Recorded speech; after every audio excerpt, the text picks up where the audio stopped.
তো একটি বিষয় আমি মনোযোগ আকর্ষণ করতে চাই, বিশেষত এই বিষয়টিতে আমি তরুণ মুসলিমদের যে মনোযোগ আকর্ষণ করতে চাই তা হলো ক্ষমতা নিয়ে সরল ধারণা পোষণ না করা।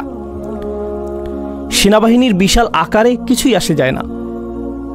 সেনাবাহিনীর কাছে ক্ষমতা নেই, বরং কে সেই সেনাবাহিনীকে নিয়ন্ত্রণ করছে, কে সিদ্ধান্ত নিচ্ছে সেই সেনাবাহিনী কোথায় যাবে, কে সিদ্ধান্ত নিচ্ছে যে বন্দুকের নলটি কোন দিকে তাক করা থাকবে, কোন দিকে ট্যাঙ্ক চলবে, এই সিদ্ধান্তগুলো কোথায় তৈরি হচ্ছে, সেখানেই ক্ষমতা রয়েছে। সেটাই ক্ষমতার প্রকৃত উৎস। এখন আল্লাহ মুসলিমদের উদ্দেশ্যে বলছেন ক্ষমতা তৈরি করো। তো এখন এটা একটা অনুশাসনে পরিণত হলো। প্রত্যেক মুসলিমের এটা চিন্তা করতে হবে যে আমাদেরকে ক্ষমতা তৈরির কথা ভাবতে হবে। আল্লাহ আমাদেরকে আদেশ করেছেন ক্ষমতা তৈরির জন্য আমাদের সামর্থ্য অনুযায়ী প্রস্তুতি গ্রহণ করার, কিন্তু তারপর আল্লাহ আরও যোগ করলেন ওয়ামির রিবাতিল খৈল, আর বিশেষভাবে অশ্বারোহী সেনাদল তৈরি করো। অশ্বারোহী মানে ঘোড়া, যুদ্ধের জন্য প্রস্তুত ঘোড়া। এখন আসুন রাসূল সাল্লাল্লাহু আলাইহি সাল্লামের জীবন থেকে বিষয়টা নিয়ে চিন্তা করি। আপনারা জানেন যে রাসূল সাল্লাল্লাহু আলাইহি সাল্লাম মক্কা থেকে মদিনাতে হিজরত করেছিলেন। তখন মদিনার অবস্থা কি ছিল? মদিনাতে অর্থনৈতিক সংকট চলছিল। আপনি যদি এটা না জেনে থাকেন এখন জেনে নিন। মদিনাতে ধনী মুসলিম ছিল না, সেখানকার মুসলিমরা ছিল খুবই দরিদ্র। মুহাজিরগণ ইতিমধ্যেই তাদের সকল সম্পদ হারিয়েছেন, যেহেতু তারা ছিলেন শরণার্থী। তো তারা ইতিমধ্যেই দেউলিয়া, তাদের কোনো অর্থ ছিল না। আর আনসারগণ যারা তাদেরকে সহায়তা করেছিলেন, তাদের বাসস্থানের ব্যবস্থা করেছিলেন, আল্লাহ তাদের ব্যাপারে বলছেন ওয়ালাউ কানা বিহিম খাসাসা, তারা নিজেরাও অনাহারে থাকে।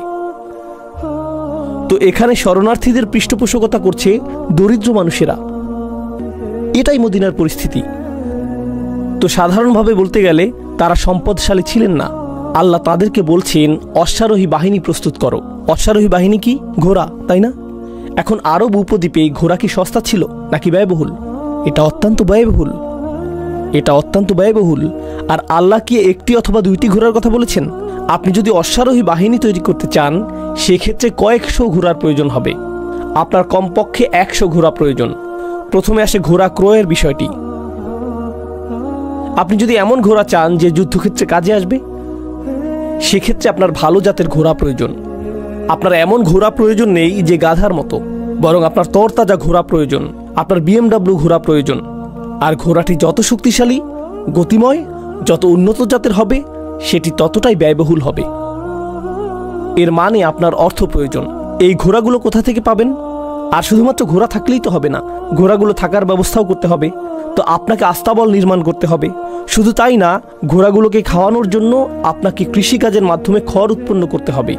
আর ঘোড়াগুলোর বর্জ্য পরিষ্কার করার জন্য আপনাকে পরিপূর্ণ একটা ব্যবস্থা তৈরি করতে হবে। আর আপনাকে সম্পূর্ণ একটা মানব সম্পদ বিভাগ তৈরি করতে হবে, যাদের একমাত্র কাজ হবে ঘোড়াগুলোকে পরিষ্কার করা, প্রশিক্ষণ দান করা এবং তত্ত্বাবধান করা। এরপর ঘোড়ার পায়ে এক ধরনের জুতা পরাতে হয়। এই কাজে নিয়োজিত একটা সম্পূর্ণ শিল্প কারখানা নির্মাণ করতে হবে, যেখানে এই জুতা নির্মাণের জন্য বিশেষজ্ঞ কারিগর প্রয়োজন হবে। এই জুতাগুলো নির্মাণের জন্য আপনার ধাতব পদার্থের প্রয়োজন হবে, যন্ত্রপাতি প্রয়োজন হবে। আপনাকে সম্পূর্ণ একটা শিল্প কারখানা সৃষ্টি করতে হবে, যেখানে ঘোড়ার জুতা তৈরি হবে। এটা ছাড়াও ঘোড়ার উপরে বসার জন্য আপনার চামড়ার আসন প্রয়োজন। সেটা কে তৈরি করবে? এর জন্য চামড়া কোথায় পাবেন? গদি কোথায় পাবেন? কোথায় পাবেন আকার নির্ধারণী?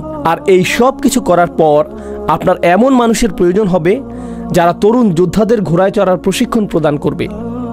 তো আল্লাহ যখন বলছেন সকল ধরনের শক্তি সঞ্চয় করো, তো আমরা মনে করি হ্যাঁ আমরা এটা করে ফেলবো, আমরা জিহাদ করব। কিছুক্ষণের জন্য একটু থামুন, একটু থামুন। আল্লাহ বলেছেন ঘোড়া প্রস্তুত করো, আর আমরা মনে করি হ্যাঁ সামান্য ঘোড়াই তো।